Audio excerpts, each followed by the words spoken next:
Let's talk about publishing books. So, I am a Dominican author and also an English as a second language author that writes in both English, Spanish, and Spanglish.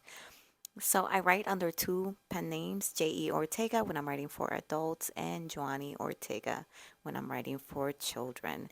Currently, I have several short stories out as well as anthologies, and just recently, I published my debut middle grade novel, Mrs. Franchy's Evil Ring, in the 6 months that changed everything.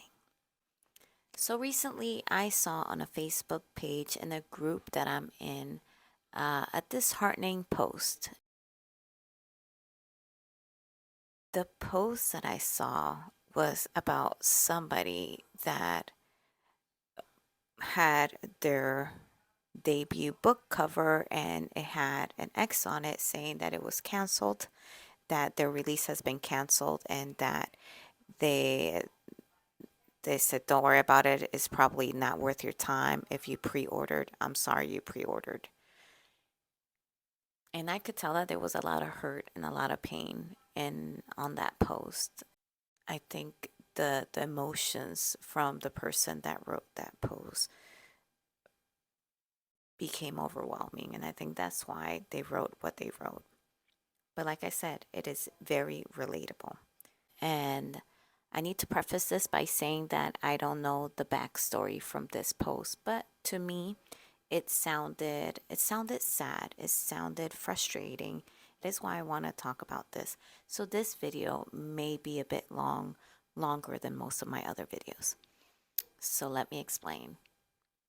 Mrs. Franchy's Evil Ring and the 6 months that changed everything was a project that took me no, more than 2 years. I started this project in 2020.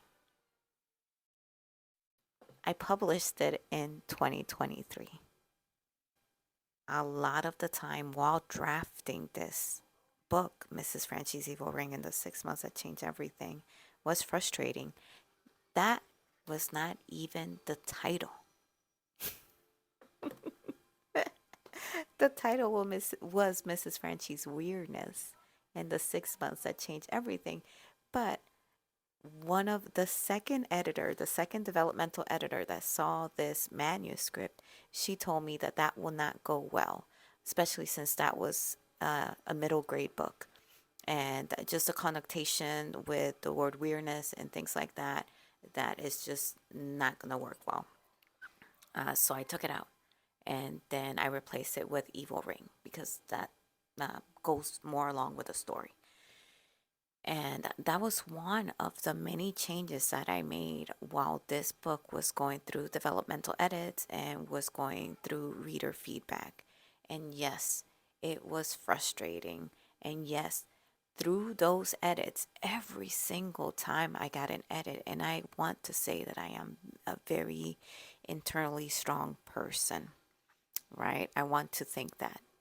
I know that. But whenever I will get these edits, they will crush me. They will crush my soul. They will crush my heart. And I would have to sit on those edits before I would even read them thoroughly or before I would even start actioning the things that I needed to action off of those edits. And these edits were long. Like I was getting edit pages that were like 10, 12 pages long. Let me go into detail on that one. So this book became my MFA thesis. So it was tear down, depicted, just like dissected by all of my classmates in the MFA program. And everybody had their 2 cents to put in there, all to make this story better. So I went through all of that. And then my thesis professor kindly went through all her edits as well. And so that was the first phase of Mrs. Franchy's book. So I had to suck my pride, listen to all this feedback, identify what feedback actually worked for the book and worked for the story, and execute those feedbacks on the manuscript because I was on a time crunch during this first phase because I needed to turn this in so that way I can earn my MFA. Afterwards, I was like, yeah, it's ready. All these people went through it. It is ready. let me just, for, shits and giggles, just to double check and make sure everything is kosher, right? Let me just send it to somebody else. And I sent it to another developmental editor. And this editor broke it down with a simple word saying why. Why does Isla Delgado feels that way? Why does her parents feel like they need to, she needs to go to live with her dad for 6 months? Why? And she asked all of this. So this was a different kind of developmental edit, because this edit forced me to look at my story and figure out the reason behind the actions that the main character and the side characters were doing. So it really, it forced me to make these characters beyond a caricature, beyond two dimensions. It forced me to give them a whole background. It forced me to give them a whole life, to breathe life into them, because they weren't there yet. And this was after I had got my MFA. That was the second phase. And then I was like, for sure it's ready. For sure it's ready. I did some beta reads, and of one of them destroyed it, and then the other one was like, yeah, this is perfect. Can you tell what's wrong with this? So I knew it. I wanted to believe the one that says, yes, this is perfect. And that's all that they said. They said, yes, this is perfect. This is ready. But something in me, I was like, no, there's no way. First of all, there's no perfect story. I already knew that. I don't care if you're traditionally published. I don't care if you're Stephen King or whatnot. There is just no such thing. So I knew, I was like, that's not the correct feedback. So I went back to the other feedback, to the one that once again just found everything that was wrong with it, and looked at that one. I went back into my cave and cried a little, and like just gave myself that space once again, because I needed to digest the feedback. And that's what I did every time I had feedback on this book. I just had to kind of like sit down with it, read it. I will glance it at first, right? Sit down with that, let myself feel whatever it was that I needed to feel, give myself a break, give myself that grace, and then go back and read the feedback. And then I highlighted the feedback for what made sense for me and made sense for the story. And then I actioned those things. So it was like a whole phase within a phase. That was my third developmental edit on this book. Took me 3 years. That goes. I'm not gonna do the math here because it's gonna be embarrassing. But that goes to show you how long this process went for me. This is my first book, and I've heard it plenty of times. Your first book is going to be the longest. After that, it's going to become easier. I'm drafting the second one. I'll let you know. So then after that, I was like, okay, now it's ready for line edits. I went through it. I read it before I sent it to line edits, right? After the third developmental feedback, I went ahead and did all those changes, right? It took me a long time. It took me like 7 months, not gonna lie.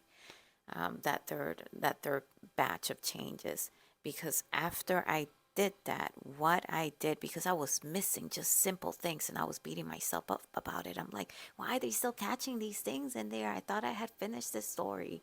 So what I did was I read it very slow. I read it out loud very slow from front to end. And then I read it out loud again from the end and went backwards from the last chapter to the front to try to catch as many plot holes, as many things that didn't make sense, and try to catch those structures, sentence structures that was a little clunky, and things of that nature, right? This is after my third developmental edit. And then I sent that to a line editor.